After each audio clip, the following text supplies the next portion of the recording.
What everyone else says. Talk about confused my friend was. She kept saying, I just cry and say, Lord, please tell me what's the truth. Understanding her plight wasn't difficult. She was learning something new and needing for it to be right the first time. So she did what any sane person would do. She asked for help. Only the help sounded like this. You have to have a lot of details. You use too many details. I like this section. Same section. This section needs a lot of work. I like this character. Same character. I hate this character. You need a hook. Hooks are for the book, not the cover letter. You have to do this. Don't ever do this. In short, she was drowning in the sea of conflicting advice. As we talked, she began to see the conflicting advice for what it was, other people's opinions. As my mom always said, give me your opinion. I want to hear it, but I don't have to take it.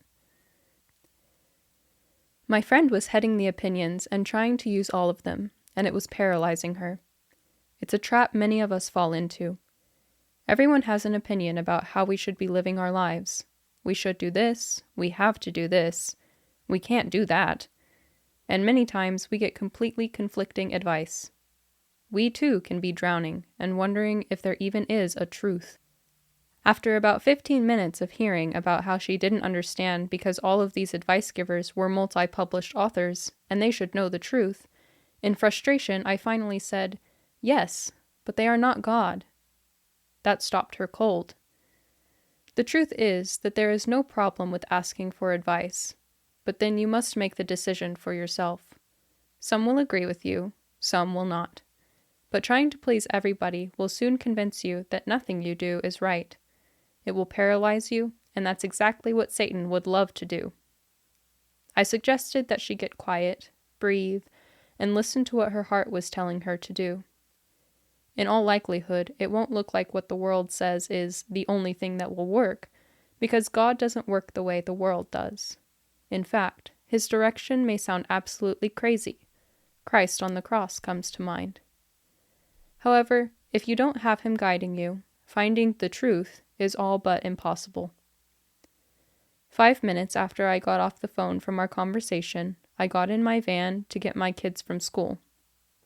Sean Hannity happened to be on the radio talking to a soldier who had been ridiculed by an anti-war protester. Hannity said, I paraphrase, "You can't live your life based on what everyone else thinks, especially if you are to take a real stand. If you make everyone else happy, you will be paralyzed, because whatever you do will always be wrong. You have to figure out where you are and be there."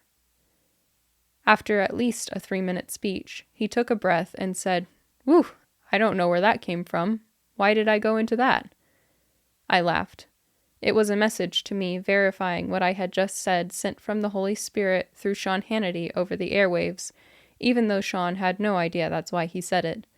It's pretty cool how the Holy Spirit can get that stuff to work out. 2004. Reflections on Life, written by Staci Stallings. Copyright Staci Stallings 2005. Narrated by Michaela Acker. Production copyright Staci Stallings 2023. Like and subscribe to the Staci Stallings YouTube channel so you never miss a second of the story.